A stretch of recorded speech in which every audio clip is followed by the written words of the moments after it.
Hello, everyone. Welcome to season 2 of the Infuse You podcast. My name is Teresa, and I am your host. The goal of this podcast is to help women and young girls fill up their cups. Oftentimes, we are so focused on helping and supporting others that we forget to take care of ourselves too. My goal with this podcast is to spread love, joy through movement, education, and motivation. And if you've been following me for the past few weeks, you know that I've shared my uterine fibroid journey along with me getting a hysterectomy. I've had several women reach out to me to thank me for sharing my journey and also asking me questions about my experience.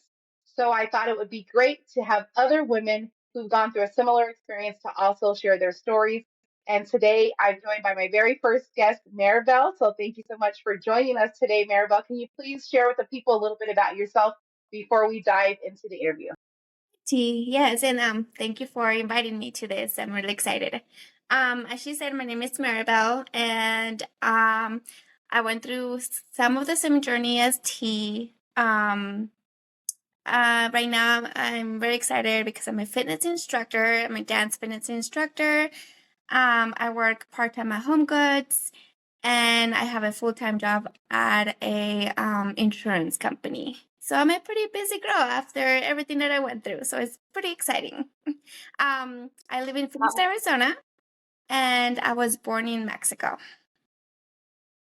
And how long have you been in Phoenix, Arizona? How long have you been here? Since 1996. So about 20 something years. Okay, Most of my life, basically. awesome. Yep, I came from California in 1994, so I've Okay. been here like, Yeah. most Yeah. of my life. Um, so, can you share with the people why you said yes to doing this interview? Um, I actually saw your post on Facebook, and like I said, I went through something like you, and I was like so excited for you to share your journey because when I went through it, there was nobody there for me. And so it's so exciting to see some other women stepping up and helping other women through this pretty hard journey. So I was like, yes, I want to share my story. Well, I greatly appreciate you. So, I'm going to ask you some questions, and if you want to add anything else, feel free to do so. So, can you just share with us what were the first signs and symptoms that led you to go to the doctor and seek medical treatment? So, what was it that you were experiencing before you end up having the hysterectomy? So actually, my journey started back in 2015. I started getting cysts back then in my ovaries, and in 2015, actually, is gonna be this week. It's gonna be 13 years ago. I got my right ovary removed because of a big cyst. So I lost my right ovary in 2015. And then from there, just I went downhill. I went, I had endometriosis, and then fibroids would grow up, and then cyst, and they just never went away. And And go ahead. go ahead. No, you go ahead. And yeah, I kept going to doctors here, and nobody would really help me here. So I actually found a good doctor in Mexico. My whole family lives in Mexico, so I started after I had that. Back in 2020, I went back and started doing treatment in Mexico. And here they just told me that everything was fine, that they just gave me birth control and it was gonna work and blah blah blah. But they never did anything for me here. So I found a really good doctor in Mexico, and he started helping me. Um, in 2020, I had my first open surgery. I remember what the size was, but it was a calcified cyst in my uterus that they never saw here. So that was my second surgery there in Mexico. That's my first, I call it C-section. um, so that was back in 2020. And after that, And so you mentioned about birth control. Was that the only type of treatment that they tried before you end up having the surgery? No other treatments that they tried to do? so after the 2021, a year after, they grew back. The cyst and the fibroids grew back. So the doctor was like, okay, well, let's try the IUD, which I do not recommend. The IUD is the worst pain ever.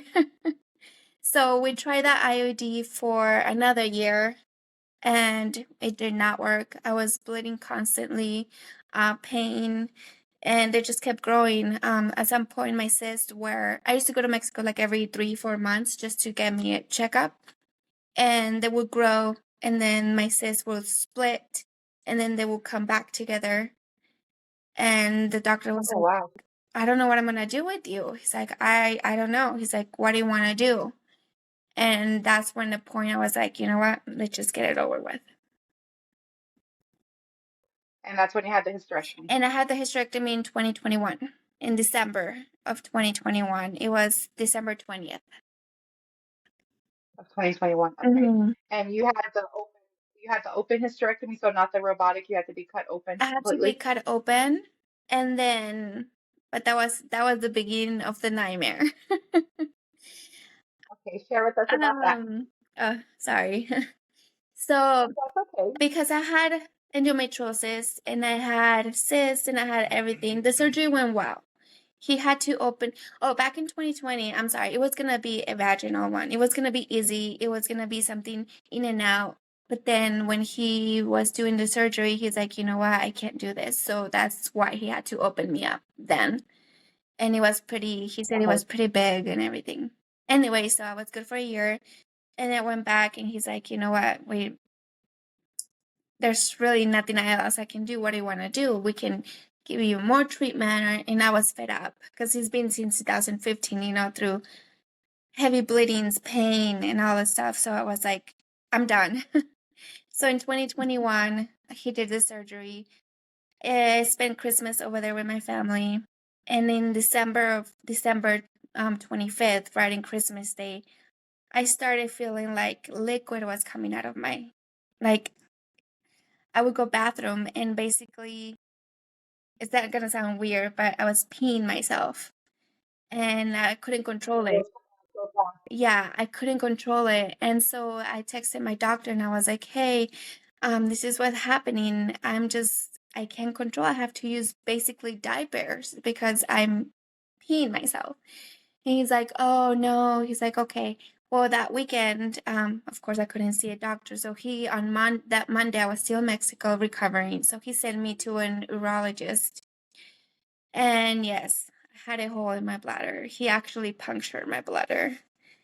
And that's why it was, the urine was coming through the canal because there was, it was like a hole in it. And so Oh my God. he had to, the urologist, he's like, okay, well, let's schedule another surgery. He's like, we have to get that done. Which I don't understand is back then I didn't understand what was going on and I was so afraid and I didn't know what to do and I was basically on my own. Of course, my parents were there, but nobody really knew what was going on. So a week later, I had another surgery to close that hole. And it was a rough one. He had to open it again. And he didn't even take the stitches before I had the next surgery. So he took the urologist took the stitches there during the surgery because I had to open me up again. So he closed it and I was with the catheter for about 3 weeks. But yeah, I was still, even though I had the catheter, I was still, urine was still coming out through the canal. So after 3 weeks, he took out the catheter and the urologist, he did another and the hole did not close. Oh my goodness, Maribel. So then that was like the end of the end of January. So he's like, okay, what we're gonna have to do is gonna have to wait 3 more weeks until everything inside is kind of healed. Because if we do it again, I think that's what happened. The tissue was not healed for the first time that he went in and it just ripped open because the tissue, it couldn't hold because the tissue was so fragile. It's like wetting a tissue, and yeah, it just rips. So we waited 3 more weeks and after that, he did another surgery and he opened me up again. But this time the catheter was coming out through my stomach and not through the what is it called? Urethra. So I had actually the catheter coming out through my stomach. So I had a huge line of like, the C-section plus a hole where the catheter was at. And I lasted with the catheter another 3 weeks. And after that, finally, I was like better. At this point, of course, I was really weak and I was trying to work from home over there from Mexico. So I had really good, I have really good bosses that understood. That's scary. Yeah, it was very scary. At that point, I started following a couple, not Instagram, Facebook pages where like hysterectomy pages. And I did found Hmm. this girl that until right now, we kind of still talk to each other here and there.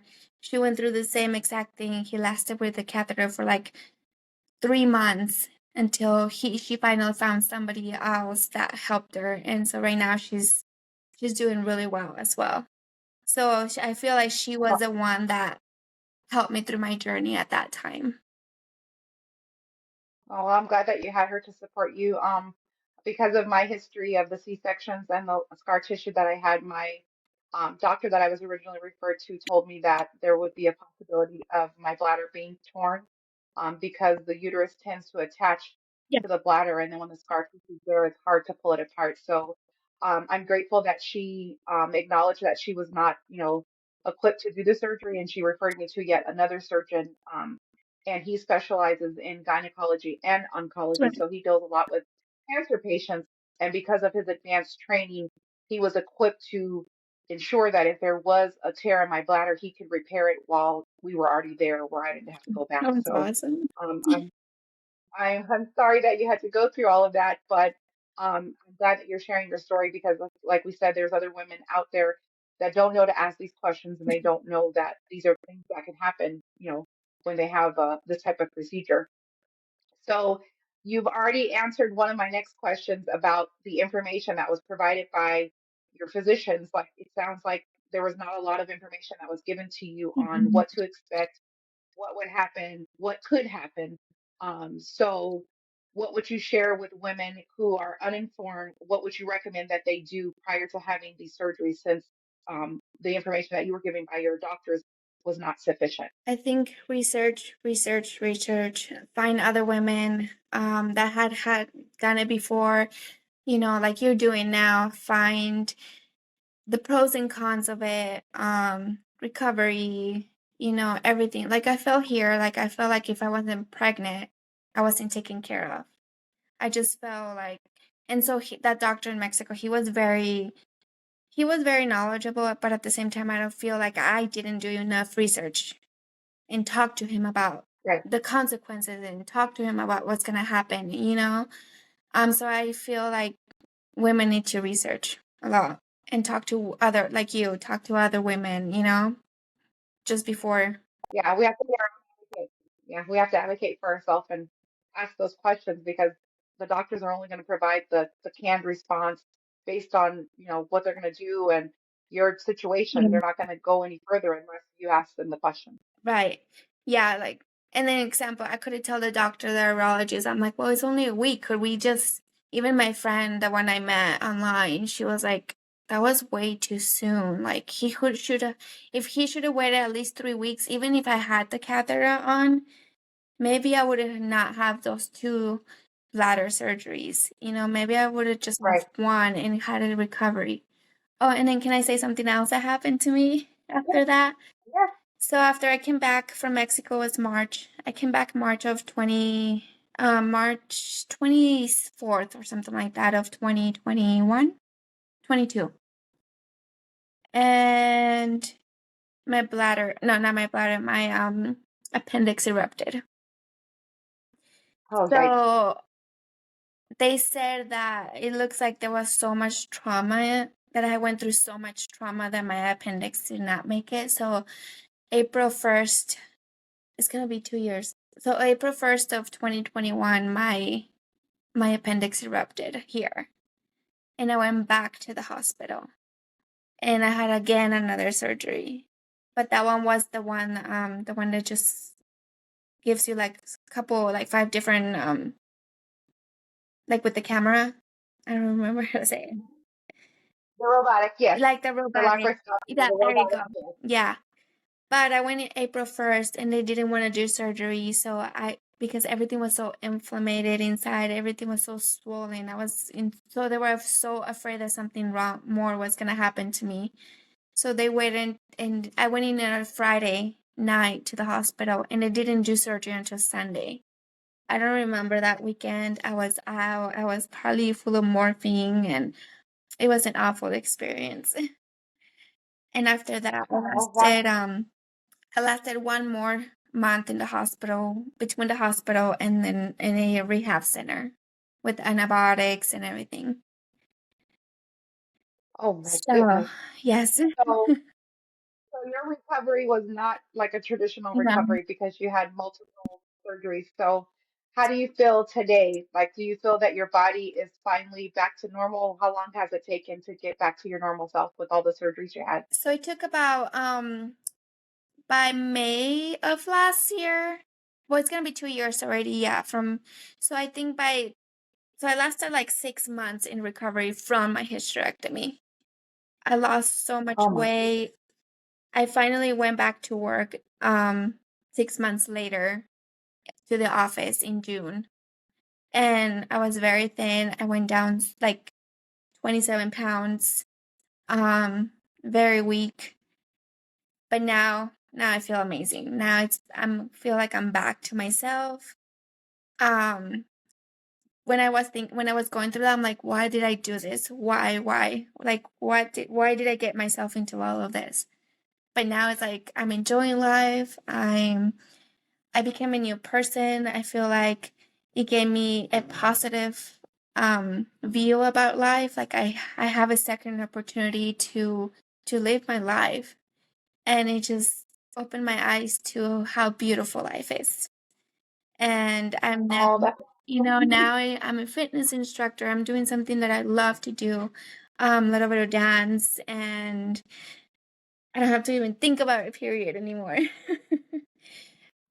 that's the great thing. Number one positive impact. It's been amazing. It's been so amazing. I'm so excited. I'm like, I don't even have to go to that aisle anymore. And after that, it's amazing, and I'm able to live, and it's been very good. Well, that's awesome to hear. I know that normally, depending on what type of surgery you have, they tell you 4 to 6 weeks or 6 to 8 weeks. But I've also been following someone on YouTube. She is a licensed physical therapist and a Pilates instructor. And she's the reason why I started moving early after my recovery. I mean, after my surgery, because the doctors tell you, you can start walking and then 6 weeks you go back to normal, but you can't do No. that. Your body's not ready to go back to normal if all you're doing is walking. So Yes. that's another reason why I wanted to share my story to let women know. I mean, everybody's body is different, but so you have to make sure that you're doing what's worked for you. Yeah. But we have to get up and start moving our bodies, even if it's just stretching or yoga or something, because in 6 weeks, I don't feel like I'm going to be Yeah. ready, like to teach a class like again So in 6 weeks. And in 6 weeks, they say that inside, outside it may look ready, but inside it's not. And you want to be very yeah, careful. I didn't start exercising still like 3, 4, 5 months after I started recovering. I, yeah. yeah, yeah. I don't want to go back to the hospital. And now I have this huge, ugly scar because they opened 3 times in 2 months. And the only way to take that away is plastic surgery. But Oh. I think I'm gonna stay away from doctors right now. Well, you can try the Mederma scar cream. I know that it works on old scars too. That's what I'm using right now to for my scars. I use that for I had 3 C-sections. All of my kids were born by C-section. And one thing that my doctor also did, because I had a big keloid after my second C-section, they did cortisone injections. So it's not a surgery. So that may be an option that you can talk to your doctor about to see if they can inject the scar with cortisone, and that reduces the inflammation of the scar. And then I started using that Mederma cream after. Matter? Okay. Yeah, so 'cause I told them I didn't want any more surgery, but I had a big fat like giant keloid on the front of mine, and so he did the cortisone shots too. Yeah, I have So like that maybe, you know. I have like an extra skin, like it's like so the scar is like so indented, like there wasn't much, skin to hold on, so now kind of a little bit of a skin goes over it. I don't know, it does like a little bump all across my abdomen just because I guess it's kind of a little indented. But I don't really mind it. It's just it's a reminder of what I went through and how it made me stronger. Right. No, I still have my scars, just flatter.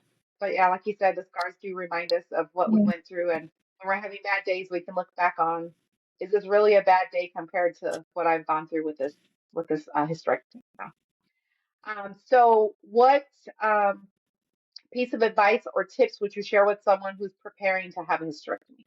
So if they're just starting out, and their doctor is recommending that this is their course of treatment, what are some things that you would share, advice or tips that you would share with them? I feel like they should, like I said before, they should do a lot of research and then talk to just different women. I know it's gonna be scary. I know. Talk to women like you and I who went through this. Talk to the doctor and let them explain everything that can happen, whether it's good or bad, all the side effects or any bad things that can happen throughout the surgery, like the bladder issue or just anything and everything. I would write down questions and, do research and write your questions and then go to the doctor and be like, okay, this is my questions. Can I get my answers? Okay. And speaking of positive, you shared the positive outlook of how your life has gotten better since the hysterectomy. Has there been any downsides or any negative like side effects that you've had that are still lingering on, or there's no other negative side effects that Yeah. you have at this moment? So I still have one ovary. My ovary hurts here and there, so I'm hoping that there's no more cyst. I am a little afraid to back to the doctor, honestly, because I don't want to be like, oh, well, you still have cyst. I do get symptoms like period, the side effects of it. Just sometimes the temper or emotions and stuff like that. At the beginning, I was getting a lot of hot flashes, like terrible hot flashes where I would sweat at night. Like I would just get up and have to change because I was so sweaty. Um, but I think right now that's the worst, just the hot flashes here and there. They're not as bad anymore. But in the beginning, that was a big, probably my body was like, what are you doing to me? But mostly, Yeah, that's what they told me. go ahead. I said that's what they told me. That's why my doctor kept my two ovaries, because he said, even if we take out one, you could still experience like the hot Yeah. flashes and the different things. And they told me that even though you're not going to have a period, you may still have the, like you said, those period-like symptoms, Yeah. even though there's not a cycle. Like, breast pain or just kind of sluggish and just feeling like you want to eat everything. Yeah, that's me right now. I need to stop eating. I'm gonna get there, I promise. But yeah, right now I want to eat sweets and soda and stuff that I know that my body doesn't need. So I'm gonna, Mhm. get on a reset plan and set up a program. But I just said I'm gonna let my body be because I'm recovering from a Yes. major surgery, and I'm not gonna be concerned about all these other things. Yeah. I can only fight one thing at a time. So And another thing is like I gained my weight back. So I'm like, that's kind of in a way, that's kind of sad. when you lost it not healthy. So Exactly. So now I can lose it healthy. if there, what's the next question? I can't even read. Um, is there information that you wish you had available to you when you had your surgery? So if there's one thing that you wish you knew back then that you know now before having your surgery, what would that be? All the complications that happen. All the That's fair. complications. Yes. I didn't know I was going to go through so many surgeries in such a little time. But yes, I think I would have done. I think I kind of maybe because I was so tired to go through all of this that I was just like, forget it, let's do it. and I didn't do enough research. I thought it was going to be something just easy. Okay. That was going to be my next question, but you already answered it. So, Right. so is there anything else that you would like to share about your journey with the hysterectomy? Anything else that you want to make the women out there that will be watching this interview aware of, or just anything else that you want to share about everything that you went through? Um, like I said, just research, research. And I think it's not a bad thing to do it. I think, like my mom always tells me, a uterus is only for two things, to give you children and give you problems. So if you didn't have children, Yeah. then just, I think that's one of the negative things that happened to me. I was never ever to have children, which I'm okay. But when that happened, when I had my surgery, I did get a little bit of sadness because even though I didn't want children, my option was taken completely away. Right. I think that was one of the most painful things during that time, but I'm okay. I'm okay. I just want to, let women know that just be sure that this is something they want to do and be sure of everything that can happen. And, it just depends on the body. It can be an easy, like you went through, or it can be complications. But I think that if they get together with women like you and I, it's going to help, and it's going to help them a lot. Yes, and that's why I wanted to interview different women because my situation was not the same as yours, and the other women that will be joining, their situation will be completely different. So we want to make sure that they have different perspectives so that they can find the one that best matches their situation. And they ask a lot of questions of their doctors and, like you said, other women that are going through this. So, Maribel, I thank you so much for joining. I appreciate you sharing your story. So. We're going to disconnect from this video, but I want you to stay on after when we stop the recording. But thank you so much for joining.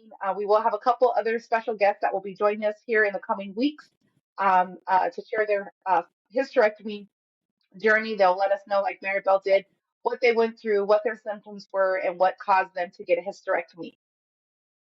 All right, welcome back, Infuse listeners. This is your girl T. I am back with another interview. Today, I have the pleasure of speaking with my girl, Senthia Allen. We met through fitness, and I'm excited to have her as our next interviewee, talking about hysterectomies and our journeys. So before we dive into the interview, Senthia, can you please share a little bit about yourself and why you said yes to doing this interview today? My name is Senthia, you already said. I'm native to Arizona. I still work in the same town that I grew up in. Have a lot of really wonderful friends and within the fitness community, which is where I met you, and just outside, living my best life. And I said yes because I've actually recently had a couple other friends who have gone through this as well and kind of had a little bit of the same apprehension as I kind of read through your messages on Facebook that you may have had. So I figure, why not reach out, educate, and, share our stories, help people feel a little bit better about what they may be going through physically, mentally, through the process of hysterectomy for women. Awesome. So can you please share some of the signs and symptoms that you had that led up to you going to the doctor before you actually had your hysterectomy? Yeah, so I am now 48, but I actually went through my first surgery, which was supposed to be hysterectomy, at 26. So I have lived most of my adult life with without the parts that I don't need. I wasn't using. I already knew I could not have viable pregnancy or children. The thing that got me to go to the doctor was laying in bed one day and I felt a huge lump in my lower abdomen and was concerned, obviously, because it was quite sizable.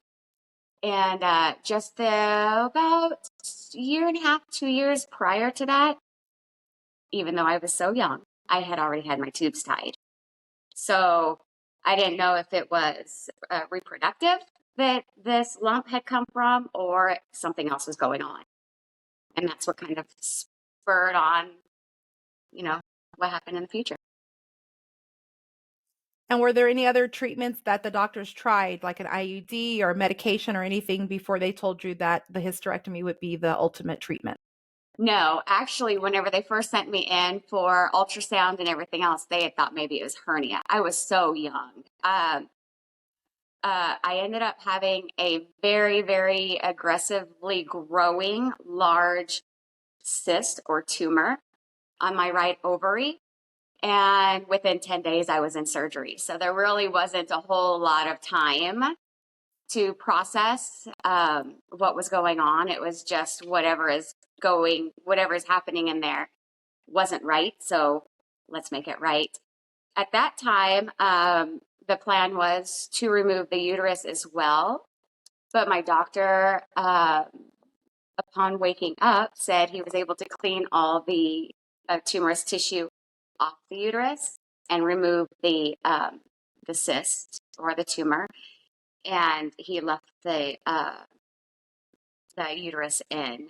2 years later, I went back in for hysterectomy. Okay. And back then, were they offering like the laparoscopic hysterectomies, or did you have to get the open hysterectomy where they had to I open had you to up? get the open hysterectomy because it was the same doctor that had tied my tubes a year and a half earlier. And at that time, there was nothing there. So since it was so aggressively growing, this thing was, I actually have a picture of it. Do not be afraid to ask for photos of what they take out of your body. You know, I think it's just nice to know what exactly is Right. going on. So they took a photo. I won't show it because it might be, I do actually have it here. It might be too much for some people to take, but it was 5 inches by 5 inches. It was large. We called her Tammy. And Oh, wow. yeah, so he went from hip to hip. So I have an 8-inch incision across my lower abdomen. So therefore, 2 years later, whenever he went in to take the uterus, he just went straight through the same scar, kind of cleaned up the scar a little bit. And, you know, it's 20 years ago. It's there, but it's just part of me. It doesn't affect me really. Yeah, they took pictures of my insides. When Bobby told me that they had photos, and I'm like, what? And they showed me one of my fibroids had grown so big since June. It was like, I don't know, quadruple the size of the other little small ones that were surrounding it.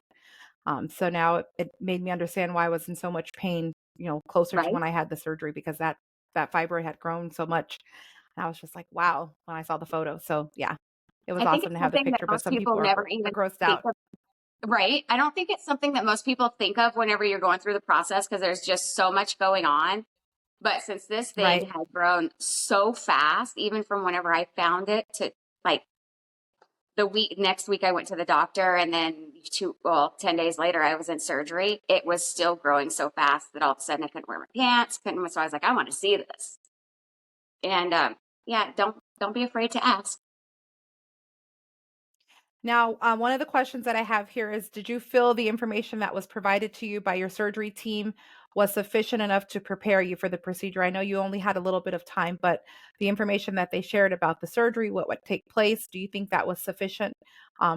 Or did you have to go out and, get the information on your own about what would be happening? No, I was very young.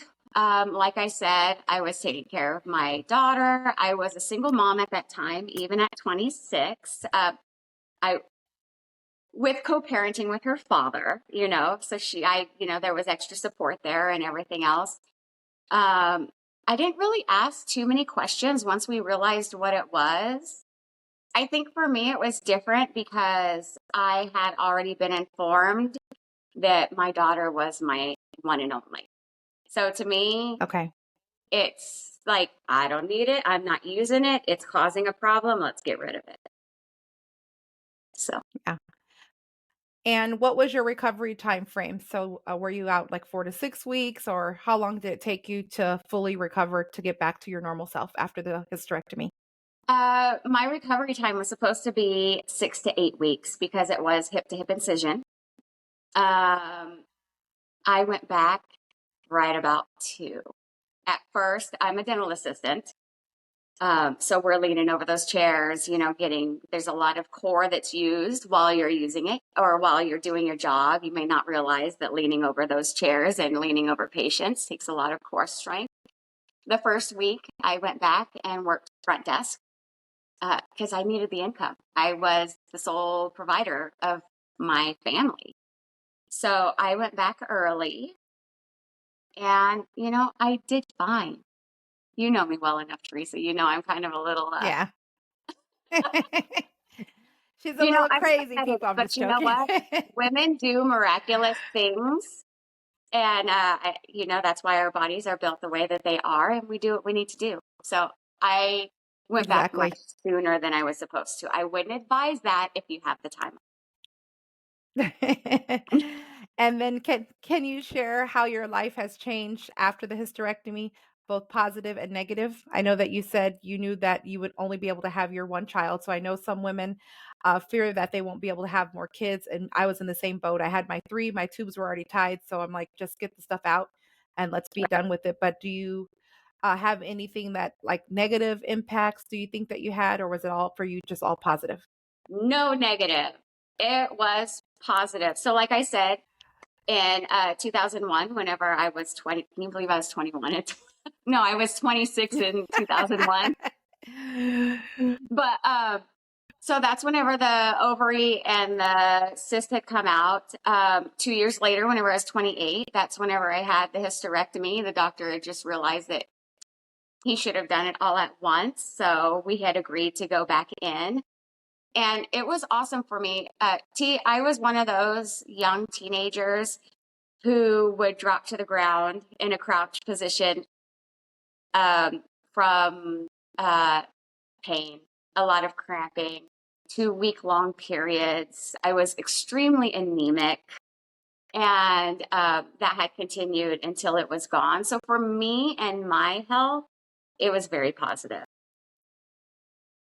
Awesome. What are some tips or advice that you would share with women who are preparing for a hysterectomy? So they've gone to their doctor and been told that this is your only option. What tips or advice would you share with them as they're getting prepared to have the hysterectomy? So I had the same situation last year, right before you were told that you needed yours. One of my closest friends was really upset. She kind of had precancerous cells, and she's like, they said they might need to do a hysterectomy, or I'm gonna have to go in every 3 to 6 weeks for screening, or and she was really upset and not sure what decision to make. And my advice is, do you really want to go and get screened every 3 to 6 months for something that you could not have to deal with once it's gone? My questions to Right. her were, do you want children? She's 36 years old, married to somebody a little bit older like myself. And he had already had grown kids. She didn't want children. So I'm like, do you want kids? No. Do you love having your period every month? No. Do you No. want to wear white shorts every single day and go swimming? Have sex and not have to Yes. worry about where you are as far as, your cycle? And she's like, yeah. Right. And I'm like, then do the hysterectomy. And same thing for her. She did it. She took a few weeks off. Hers was laparoscopic. But it's really important for women, instead of just being like, oh my gosh, it's so bad. Why is it so bad if you're carrying something that you're not going to use and that's bringing you possible long-term health effects? So I just figure, yeah, search within, it's not a curse. It really could be a blessing. Yeah, that's what I've been telling people when they reached out to me. I told them, I didn't know I was going to have these fibroids. And after I read up on all the things that can happen after the hysterectomy, I'm like, okay, like you just said, I asked myself those questions. Do I want to wait to see if these fibroids shrink over time, or do I want to just get it over with and have Yeah. a better, life? Looking on the app to see when you're going to start your period is a pain in the butt. Being on your period, I think at one point I was on mine for 16 days in a row. And I'm like, when are we going to stop? So, yeah. Right. It's sucks. just really not. But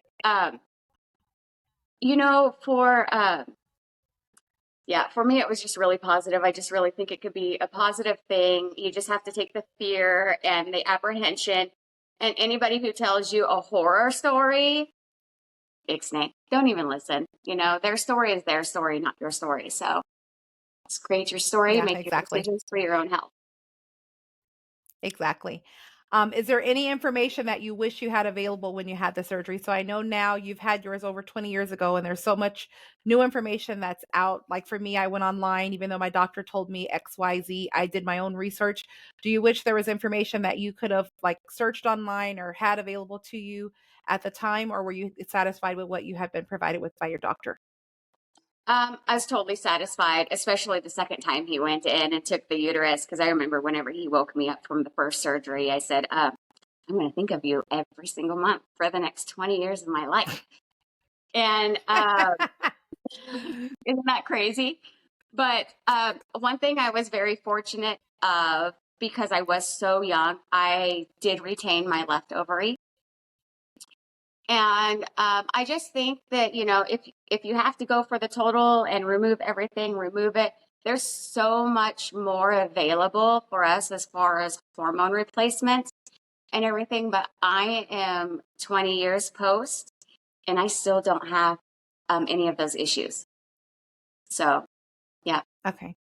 Yeah, that's what I was going to ask you next, because I still have my ovaries, but I know some women have to get the total the total hysterectomy. And I was even looking into that, like, what does hormone therapy look like? What is that? Am I going to take a pill every day? Or so luckily I got to keep both of my ovaries. So I was glad that Right. my Well, doctor and said, a you're too little bit young to more. have them both taken out.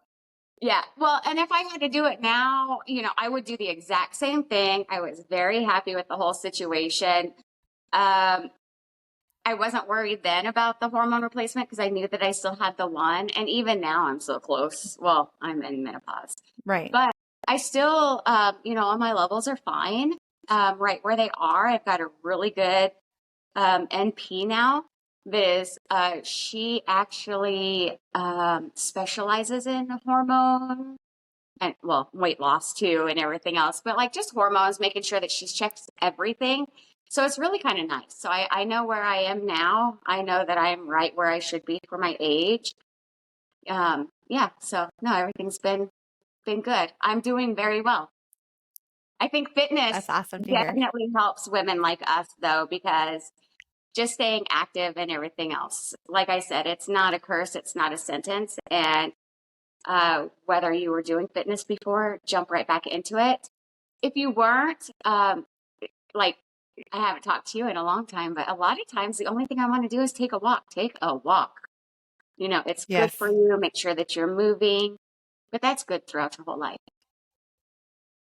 Yeah, that's what I told people, being that I was doing fitness before I had the surgery. The recovery has been, much smoother because like getting up and taking a walk, that's something that I want to do all the time, or moving Mhm. around, not just sitting still. So people that didn't have that routine before, definitely during their recovery, they're going to have to find the energy to get up and make themselves walk or make themselves, stretch or do some type of program. And like I said, the lady Jessica Vallant that I'm following on YouTube, she's created a whole 10-week post hysterectomy program. She had hysterectomy surgery. She had a prolapse surgery about 3 years ago. And so she created this program all during her own recovery, because people, you go to the doctor and they say you can't do these things for 4 to 6 weeks. And then at 6 weeks, you're good to go. But if all you've been doing is walking, you're not going to be good to go in 6 Yeah. weeks. You got to do Well, more than just walk around. and they generalize those things. So even though I was really young then, I was very active all through my teenage years, my early adulthood years. And I think that's really what helped my recovery and just having that strength, physical and inner strength. So we kind of, girls like you and I, cheat a little bit because we're already active. So our bodies will Right. recover a lot more. So Right.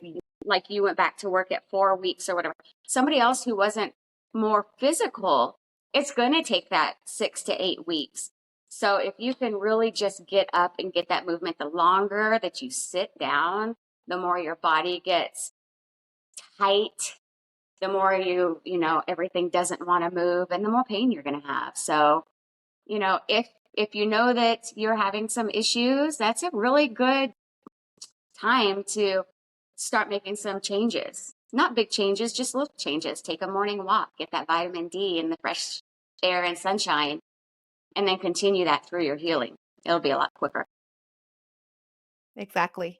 So, is there anything else, Senthia, that you want to share to any of the women that will be watching this interview about women's health or having a hysterectomy or anything along those lines? I just think as women's health, everybody should advocate for themselves. Know what you want, know what your body is capable of, and just know that, these little things might be setbacks, but that's it. We are strong human beings and everybody has their thing to go through. If you have a support system, reach out. Don't be ashamed. Don't be scared. And don't be a Debbie Downer. Pick yourself up sometimes because everybody goes through things, physical, mental, physical, and so I just think that get a hold of your friends, make sure that people know, make sure that they're there to support you. My dog does not like the ice cream truck. Do you hear him? Yes. Yeah, just reach out to the support system. And it's amazing because just like you knew that I had previously had a hysterectomy, we've been friends for a lot of years, but you didn't know Right. that until you posted Nope. on Facebook, I'm going through this. And I'm like, you're going to Right. feel so much better afterwards. Go for it. Don't worry.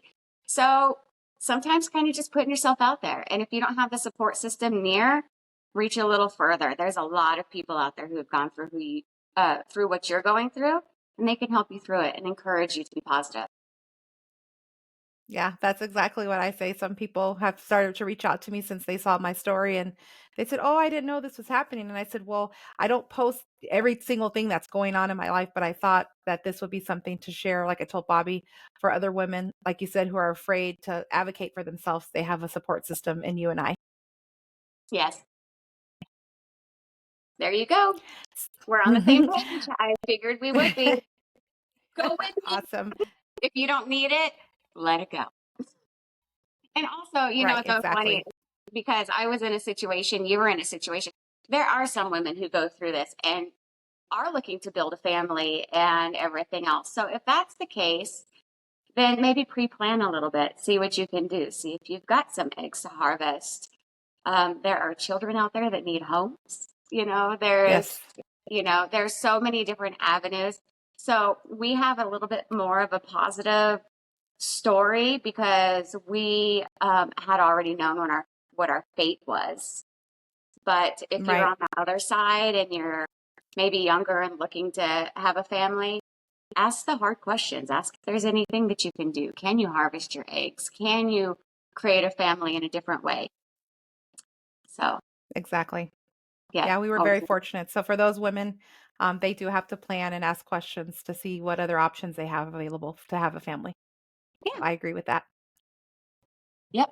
There you All right, go. Cynthia, well, thank you so much for taking the time to join me today. I appreciate your information, your story, your upbeat vibes. It's always been there. But I appreciate you sharing the positive side of this because there's a lot of women out there that only think negative when they learn that they have to have a hysterectomy. So I appreciate you so much. If you want to hang on the line, I'm going to end the video and then I'll talk to you after. So hang on. All right. Thank you for the invite, T. All right, welcome back, Infuse You listeners. This is your host, Teresa, and I am joined by another beautiful lady by the name of Rhonda. We met through a mutual friend. We were in a wedding together.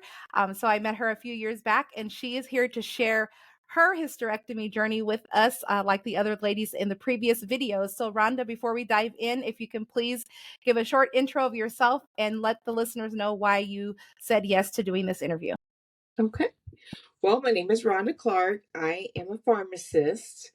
I've been a pharmacist for almost 30 years.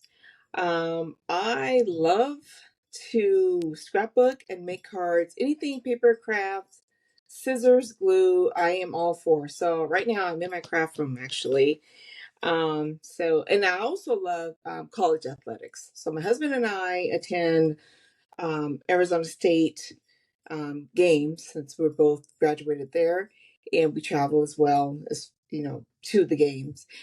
The reason why I decided to be a part of this interview is because I wanted to kind of educate women, particularly Black women, but women of all colors, as to what it is like to have a hysterectomy, just the journey that you go through, because you think things are done, you've got everything taken out, but there's things afterwards that you have to deal with. So just to share the story and educate other women on what they can expect. Awesome. Well, I appreciate you being here and taking the time to share your journey with us today. So, the first question that I have is, can you share what signs and symptoms you had that led you to go to the doctor before you actually had to have your hysterectomy? So I'd been having heavy periods, and it just seemed to get heavier and heavier. So, during those times, I would be up all night changing my tampons out every 30 minutes, it seemed like. Oh So my I wasn't goodness. getting any sleep. I was tired. I was working out too. So I just figured, and at that time, I worked fairly early as a pharmacist. I had to be at work at 6 a.m., working in a hospital. So I just, kind of chopped it up to, I'm just really stressed out. I working early. But the periods were getting heavier and heavier. Um, and the interesting thing about me is, as a female pharmacist, I was working with nothing but male pharmacists. So every 30 minutes, I'm getting up, going to the bathroom. And I was kind of embarrassed because I'm sure they're wondering, you just went to, where are you going now? So it was Right. frequent bathroom breaks. And even then it was just not enough. So I was really tired. And the other thing I noticed was I was eating a lot of ice chips at home, and the kids even noticed. I was filling my cup up at work, just eating ice. I was fatigued, but again, I chalked that up to just working out, because I would work out after I got home from work. So, just stress of the job. But then I noticed, I kind of I had some like sharp stomach pains, but I didn't really pay attention to them. I ignored them. It's like, it was like sharp pain and it would go away. So, heavy periods, fatigue, definitely eating ice. And then the straw that broke the camel's back was, I went to my daughter's volleyball game, and my periods at that point were very irregular, but I kind of try to calculate, I'm not going to have my period this week, because I was flying to Nebraska. So I had nothing. I packed nothing.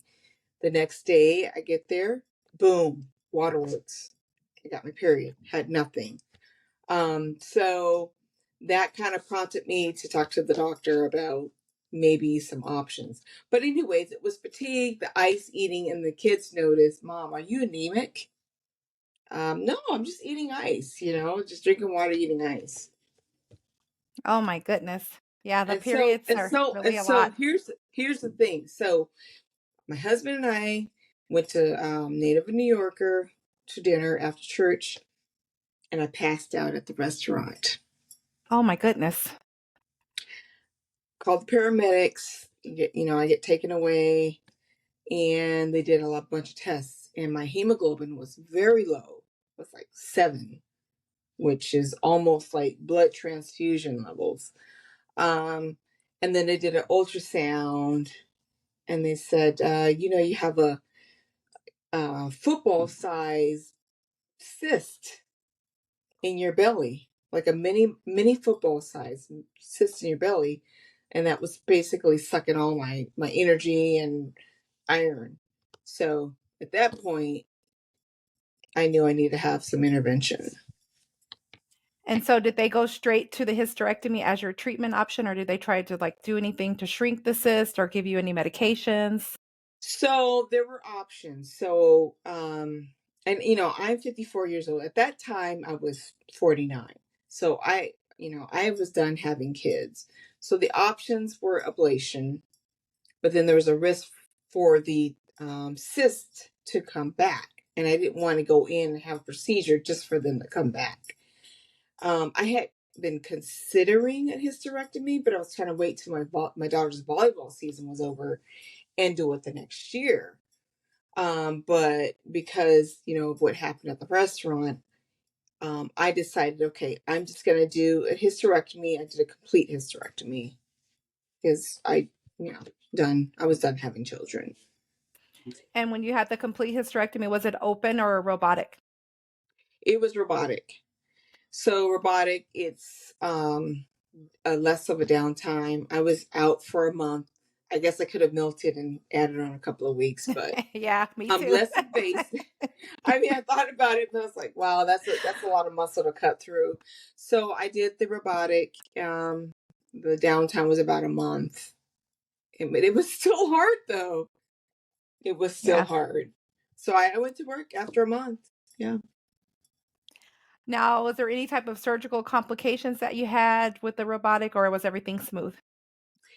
I didn't have any surgical complications, but I had terrible constipation just because of all the anesthesia, which slows everything down, and also the pain medicines they give you, which causes constipation. So, as a pharmacist, I work with surgeons, so I knew what kind of at post-op things to expect. But the constipation was no joke. So I was, taking Senna and other, laxatives, and it just wasn't working. I was getting more and more uncomfortable. So I ended up getting some laxatives from the pharmacy. I told my husband to get magnesium citrate. And that, eventually relieved everything. But that was probably the most uncomfortable thing that I had felt. As far as infection and revision, I didn't experience any of that. Everything went smoothly. Yeah, when I had my C-sections, I had some issues with the constipation. So the last 2 C-sections, I decided when I left the hospital, I wasn't going to take any pain medicine besides ibuprofen. And when they God asked me bless you. when they asked me after this hysterectomy, she said, "So what do you want? You want Tylenol 3? You want oxycodone? You can pick what works best for you." And I said, "None of it," because I vomit every time I take the pain medications. Even after anesthesia, I was vomiting, so they had to give me a medicine for that. And she says, "Well, what do you want?" I said, "I just want 800 milligram ibuprofen." And she said, "Are you sure? I said, "I'm very sure. I know I'm going to have to deal with some uncomfortableness. So the heating pad, ice packs, and combined with the medication helps." So I tried to alleviate that constipation because it's no That's joke. great. It's Because painful. I hadn't taken, I had never taken Vicodin or Percocet, even after having kids, it was always Right. ibuprofen. So, these opioids, man, they slow you down. And to be constipated for a few days, it was very uncomfortable. Very uncomfortable. But I didn't get any oozing or anything. It was just, regaining my strength, gradually. Well, that's good to hear. Now, do you feel that the information that was provided by your surgery team and your doctors prepared you for the procedure, or do you think there was anything else they could have shared to make you better prepared for having the hysterectomy? No, I mean, I was pretty prepared because, again, working in hospital pharmacy, I knew what to expect. So I felt like the information they provided was adequate. Awesome. And you had an advantage because you work in the field. Right. I knew what questions to ask. Right. And I think mean, I experienced shivering, which, when you're in the hospital, you prescribe certain medications for shivering. And it was interesting just like experiencing the same experience that post-surgery patients experience. Like, oh, this is why we, use this medication or this medication. I was experiencing all of that. Oh, It's very interesting. yeah, I was going to say it must have been interesting for you because, like you said, you're on the other side with the patients, but now you were the patient. Right. And the other thing was when I had my hysterectomy, it was on Christmas Eve because at that point, I wanted to get it done before the year was over. And the only option at that point was Christmas Eve.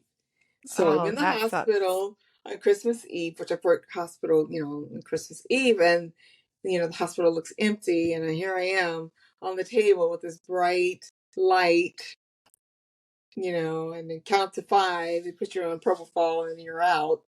Yeah. And it was just interesting being the patient and being aware that you were the patient. And then when they, so with the robotic surgery, they go through, the vaginal canal to do all the surgery. So they had to pack Yeah. that area with gauze, So then it was time to take it out. And I just remember the nurse saying, "Okay, now brace." And she's like pulling it out. And I'm like, "Oh my gosh, I need some medicine." Oh, That was pretty uncomfortable, but yeah. yeah. I told them to knock me out. I didn't want to be awake for anything. I Yeah. don't know when they did that. I just know the anesthesiologist came in, they strapped me down, and then he said, "Okay, I'm going to give you some medicine to relax." And the next thing I know, I was waking up in recovery. So I Yeah. don't know because Yeah. with my C sections, I could feel the pressure and they're talking, and I told Yeah. him, "Just knock me out. I don't want to be awake for this. Just Yeah. put me This out." this was post surgery. So I was kind of like, where am I? But it was just do it quick, faster. Take it out.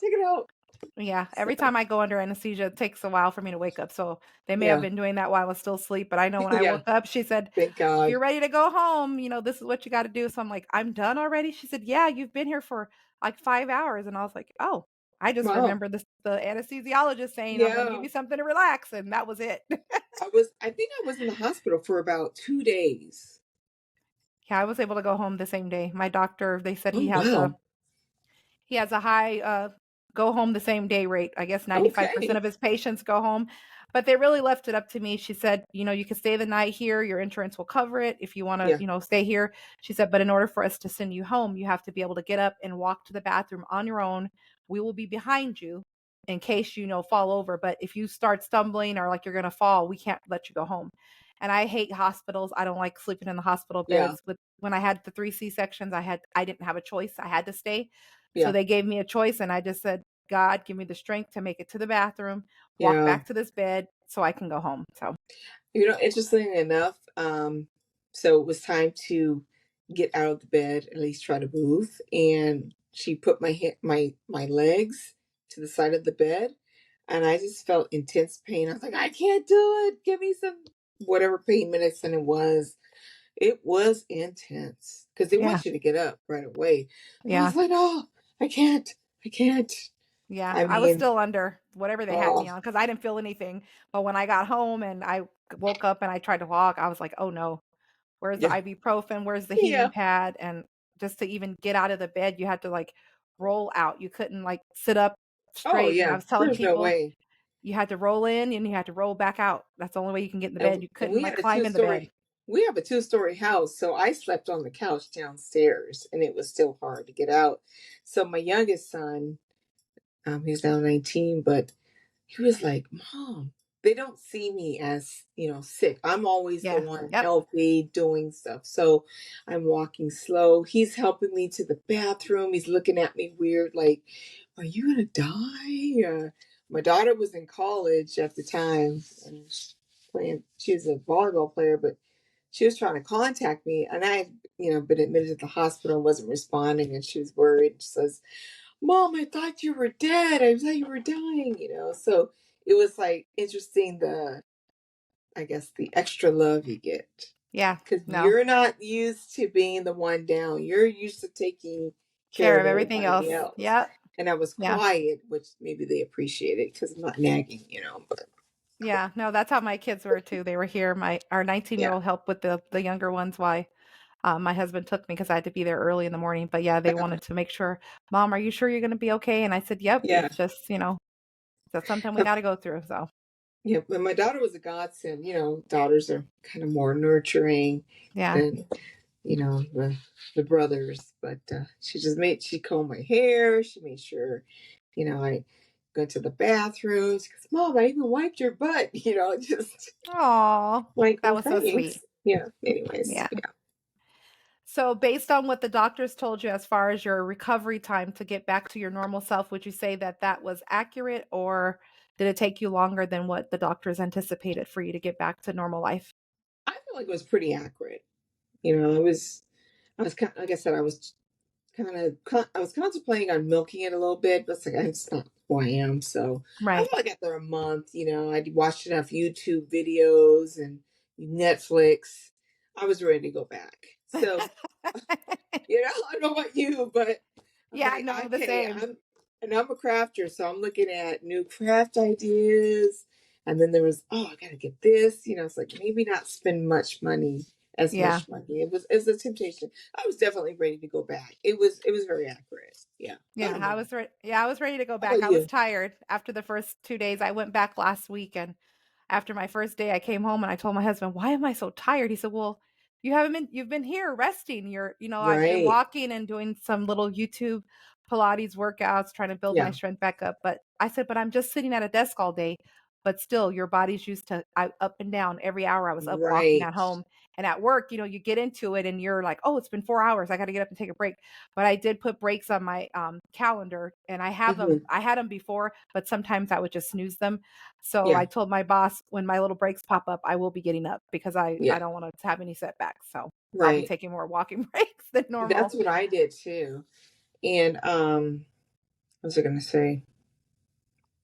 The one thing I noticed, because with the constipation, I wasn't eating as much. I guess I wasn't as hungry. So I lost about maybe 30 pounds, 20, Wow. 20 pounds. And I remember the cleaning ladies coming over and they're like, your face is too small. I'm like, what do you mean? And so when I started putting on my clothes, I noticed that they were, loose fitting. I'm like, oh, this is kind of nice. My Yeah. daughter is very thin and tall. So, oh, Mom, you're actually skinny, you know. Yeah. So it kind of was a plus, I think. I don't know, but I definitely lost weight because I just wasn't hungry. Yeah. Yeah. And I read up that some people lose weight, some people gain weight. So I love food. And after I think I was throwing up for the first 12 hours after I got home. And once I started eating Oh, again, I was like, "Oh, it's time to eat." So I love food, but mhm. I am working on a program so that I can, because I couldn't do all the things I wanted to do with all the Yeah. fibroids. Like I had to stop lifting weights and only do Yes. cardio. And then it It's felt hard. had cravings like I was pregnant. So I was eating ice cream and soda. Yep. And I'm like, where did all this come from? And the doctor said, it's your hormones. The Yep. fibroids make everything out of whack. And I'm like, well, I don't Yep. want to eat all this stuff. But Yeah. so I told my Yeah. husband that's not an excuse anymore. They're out. So I got to get back on track. But I mean, it's neither here nor there. I'm Yeah. healthy. I'm alive. So you And can't complain. the thing about that is because I have a trainer too, and I've been with her for like 5 years. So I didn't see her for 2 months. But you do lose muscle because you're Yeah. not lifting weights. They don't want you lifting weights. Um, and so when you go back, you have to slowly, very slowly get back into your post surgery weight or whatever that is, lifting weights. And Right. it was a battle because she's like, no, I just want you to do, like light. And I'm like, no, I can do it. But then I knew that no, I can't because I would be Right. winded.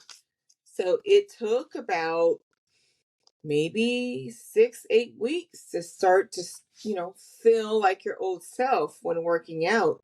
And then from there, you just start adding on a little bit more weight. And just, every week you got stronger. But that Right. was one of those things where you had to take your time. And I was frustrated because I was like, I know I can do more than this, but I hadn't done it for 2 months. If you don't work out for 2 weeks, Well, yeah. it's kind of a deficit. Yeah. But And for two me, months, you've lost muscle because you're not yeah. building it. Yeah. And for me, it's a struggle because I teach group fitness part time. So Yes. I'm just like, I'm ready to go, but I'm like, nope, I'm going to pace myself and, be ready to go back and teach because all my students are saying, when are you coming back? And I said, I'm doing a special class in December, but I won't be back to my, my class schedule until January. I have to be able to build my body up for me to work out. I can't Sure. teach you guys if I can't even do the movement. So that doesn't Right. make any sense. Yes. I mean, they understand and they get it. So I'm going to be, doing a little bit here and there. And I'm, like I said, I'm following Jessica Valant. She's a physical therapist and Pilates instructor, and she had a Okay. hysterectomy 3 years ago, and she Okay. created a post hysterectomy 10-week workout. So I found her on YouTube. And I've started doing, I mean, I was walking already, and then she had a couple of like free videos, and then I bought the program. So Okay. next week, week 5, I'll be able to start doing weights. She has like a lightweight program for next week. And like you said, she has it where you add on, because I went through all the videos like to do sneak peeks because I wanted to see what was coming up. So I'm like, let me just back up and, go in the order that she has it in. But it's been really great just to do the stretching and like getting on and off of a chair, getting up and down off the floor. And I'm like, Right. I can do that. But then when she tells you this is how you're supposed to be doing, I'm like, oh, that feels different. So Yes. it's been very helpful. So I appreciate Yes. that she created that. So the next question I have is, how has your life changed since your hysterectomy? Anything positive or negative that you want to share since you've had the hysterectomy that's changed? Okay. So positive, honey. I threw out all of my sanitary girl stuff. It was invigorating. I Yes. can white whenever I want. I can swim whenever I want. I'm not bloated. No sore boobs. No period. Oh, that's like, I mean, please. Yes. I'm like, can you have taken this out earlier? Because Right. this right here is complete freedom. Because when I was on that plane, when I visited my daughter, flew to Nebraska, I could have had my period on the plane with no Nothing. protection. I Right. don't have to worry about that anymore. Nope. Oh, and then once here, no cramps, no nothing. Girl, that, no That fat in clothes, itself. no skinny clothes or period clothes or whatever you want to call it. None of that. Like, I wear white all day, every day, okay? Yeah, you don't have Like, to worry about that anymore. I'm sorry for you. I don't have to worry about waking up, changing out every 30 minutes. I can get some better sleep at least. This is what I'm thinking initially. Right. Positive, positive, positive, and negative. Hormones, you mentioned, Yep. out of whack. And you don't notice it right away. So probably about a month after my surgery is when I went into medical menopause, Okay. where you start getting those hot flashes. I was getting a little bit before the surgery, but when I take showers in about 15, 20 minutes, I have to let myself kind of cool down for applying makeup, because you just get this intense, like glistening, sweating. And I have a little fan, girl. My sister got me this fan, took a trip. First time after my hysterectomy, went to Tucson for a scrapbook convention, and I forgot that the rooms don't have ceiling fans. The Oh hotel gosh. rooms. I died. I had to turn it down to 60. Bring this. This is Amazon. Have this with you. It's 5 speeds, all times. If you're traveling, honey, you have to have one of these. I don't use any hormonal therapy. We have breast cancer that runs in our family, so I've just been kind of fanning it out. I know there's like patches and pills and things that you can take. I haven't done that. So that's one of the negatives, the hot flashes. The other thing is dry sex, if you're even interested in having sex. Okay. Right. Because your libido is, lower. So I have to use, KY jelly, which I used before, but it seemed Right. like even more. The other thing is, and so I've been post hysterectomy, it'll be 5 years, Christmas Eve.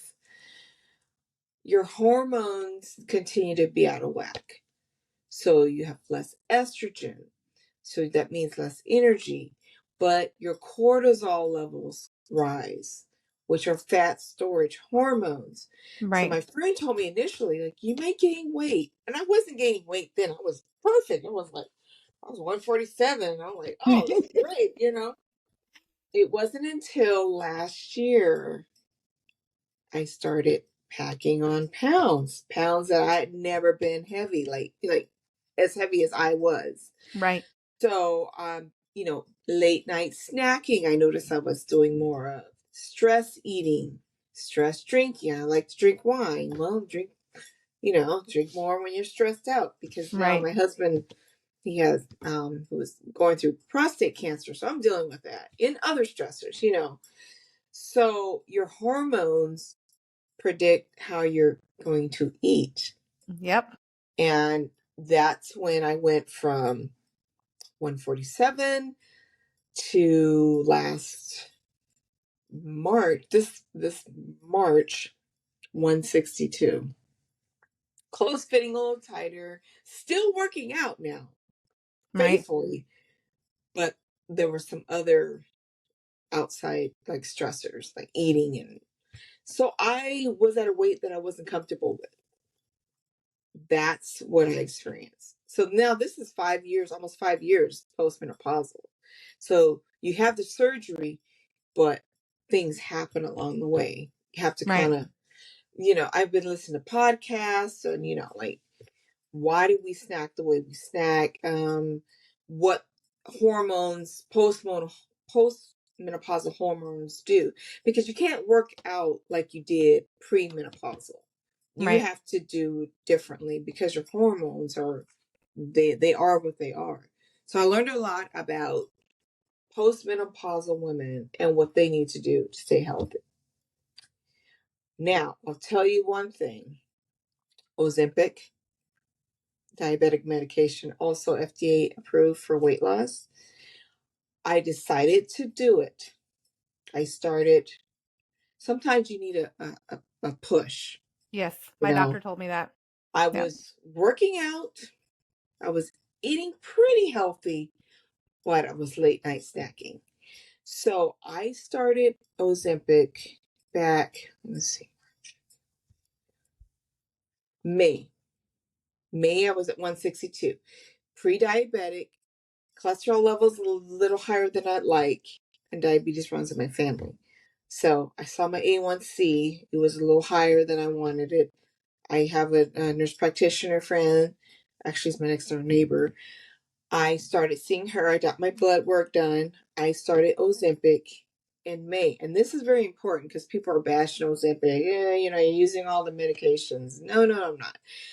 I had a plan of 3 months. So I went May, June, July. That was my plan. Those 3 months, I lost about 2 pounds a week. I lost 20 pounds. I wasn't expecting to lose 20 pounds, but I lost 20 pounds. So I went from 162 to like 142, 143. Stopped it. I weaned myself off August. I have not been on it since, but I was still working out. I was, actually eating less, but trying to make sure I have my protein, and I'm maintaining my weight at 143. So That's that's awesome. an important piece. I mean, it's an option for everybody. I've referred like 10 people to my nurse practitioner because I wasn't comfortable where I was at as a weight, and I needed some help.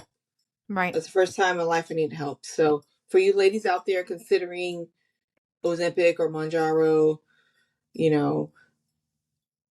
as long as you're, under a guidance of a physician, you have a goal in mind. I didn't want to be on it forever because I'm not diabetic. And my weight decreased, my A1C decreased. I'm back in normal range. Oh, and the other thing was my blood pressure was high. I had never had high blood pressure ever. So it's normal now. Wow. So that is an option for women that, you know what, I'm doing everything, but I need some help. Yeah. Well, So I'm glad that you shared that, because I know that my doctor was telling me about some type of injections I could get to help boost my weight loss. And I'm not a needle person. I hate I needles. wasn't And either. I'm not either, girl. so I'm like, I don't know. I said, if I can't, get back to my, healthy eating and like you said, working out combined. And I said, if that Yeah, doesn't work, I'll come back and talk to you. I said, but I'm not really down to give myself injections at home to lose weight. yeah. Sorry. I had never done that before. I know other people, but it wasn't difficult, but it was an adjustment. And I said, I'm Right. going to give myself 3 months because that's when the A1C will change Right. your diabetic level. Okay. So that's it. So, all right, I'm done. Oh, So, that's very helpful. I'll be monitoring mine now that you've shared yes, that. We have a yes. blood pressure machine at home. So, Okay. um, for my husband, so I can start using that to monitor mine as well. But Yes. I'll have to get my A1C levels checked because diabetes runs in my family. Both my parents had it before they Yep. passed away, Mm-hmm. grandmother, uncles. Yeah. So before the surgery, I didn't have any issues with my A1C, blood pressure, or anything. So I'll make sure that I Okay. have my doctor check it Good. because you said 5 years later and I'm only 4 weeks, 5 weeks I later. And know. I'm He's just like, like, okay, oh, it's out. It's good.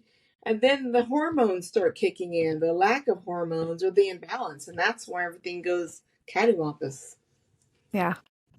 Oh, I'm glad that you shared that. So, Mhm. what are some tips or advice that you would share for anyone or share with anyone, excuse me, that's preparing to have a hysterectomy? So they've been told by their doctor they have to have a hysterectomy and they're still not able to decide, or they're stuck in that phase where they don't know if they want to move forward with it. What type of advice would you share with those ladies? Well, I would definitely, explore all options, but if the option is hysterectomy, just know that, there's options to treat the hot flashes. There's naturopathic methods, there's estrogens that you can take depending on your family history. But be prepared for the hot flashes, especially in the summertime, especially if you live in Arizona. Have one of these. Um, and then just try to really stick to a good eating plan.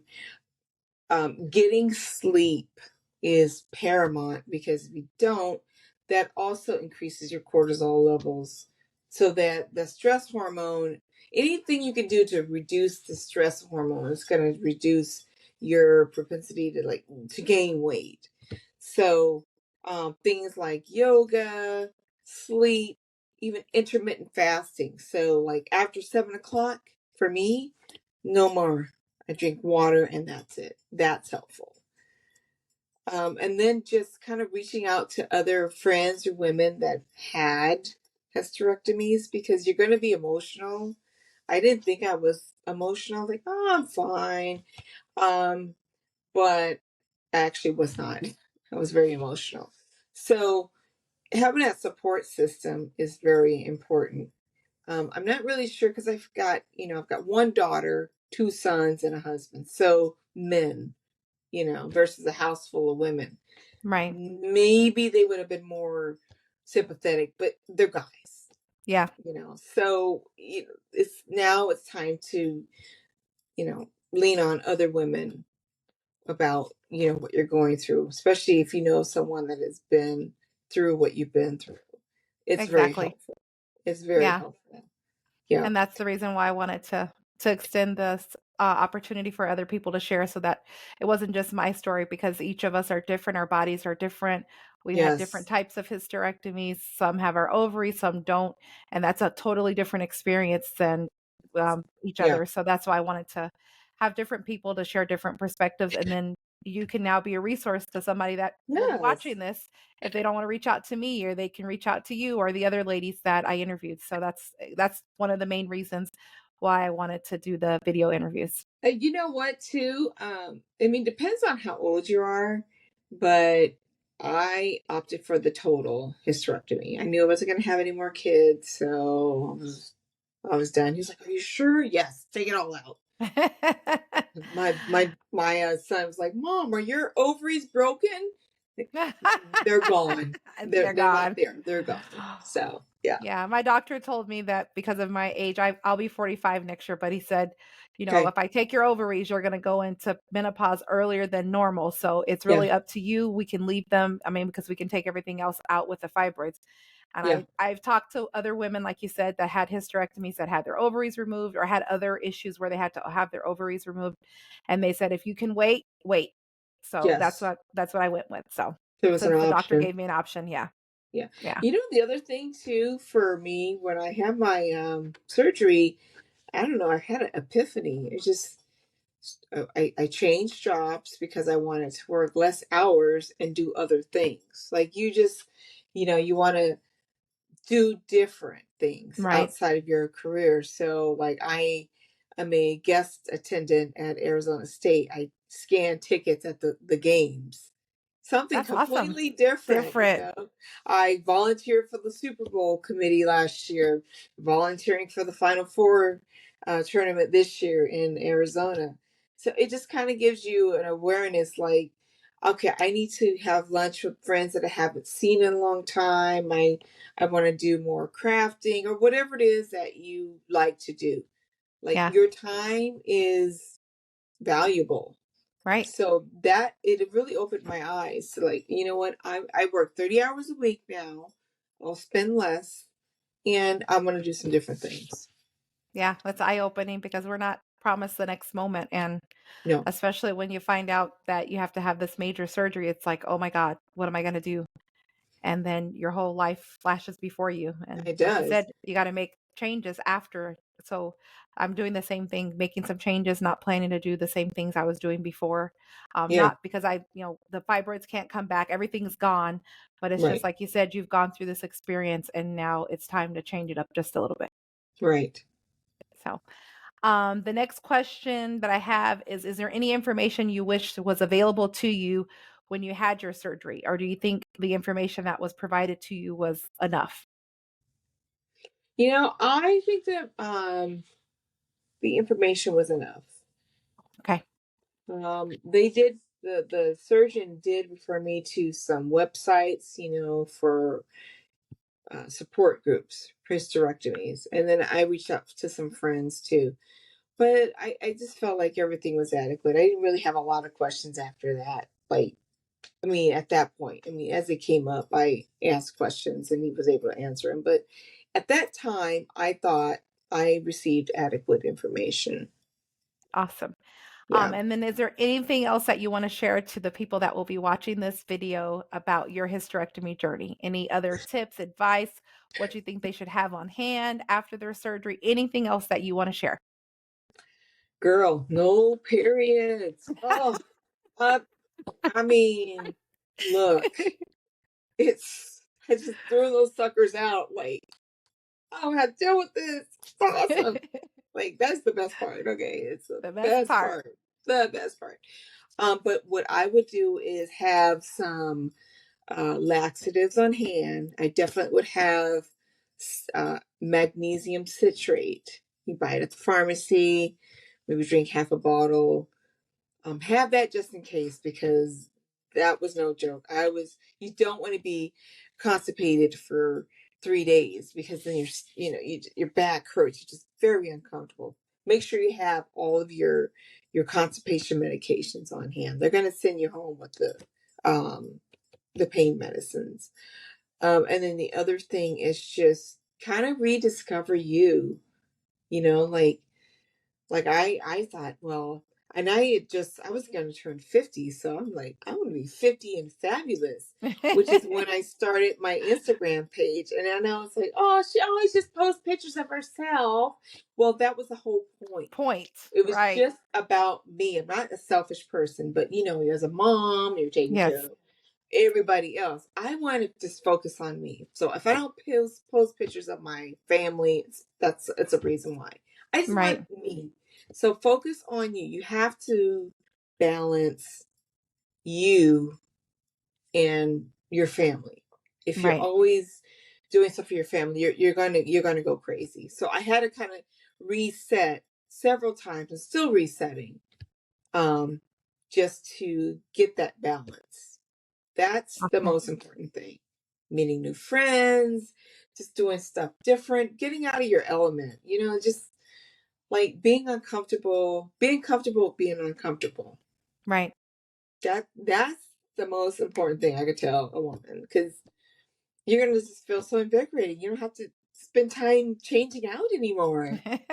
That was so awful too, because when that happened in Nebraska, getting ready to go to my daughter's volleyball game, and it's a clear bag policy. Yep.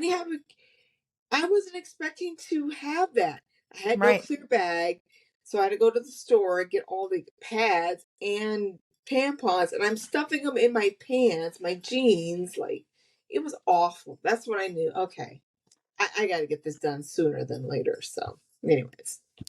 Yeah, well, now we don't have to worry about that. No periods. No, if Oh we don't have a gosh. clear bag, we can just put our phone in our pockets with I our card and our know. ID. That's the best part. I was like, oh, just go swimming. Like, okay, I'm here. Like, oh, Yep. I'm Yeah, I telling hate you. it telling people, "Oh, I can't, let's go swimming, let's go here." "Oh, not right now." Yeah, right. So, well, this has been a very great conversation, Rhonda. I appreciate you taking Thank some time to you. spend with us on the Infuse You podcast. And for those of you that are listening, I hope that these interviews that these wonderful women have shared, Maribel, Senthia, and now Rhonda, will help you along your life journey, whether it's dealing with a hysterectomy or any other medical condition, mental health condition.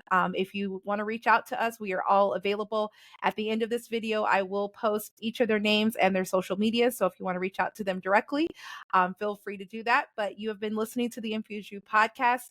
Again, I hope that something was said today that will help you along your life journey. Until next time, continue to do you, be you, infuse you, and be blessed.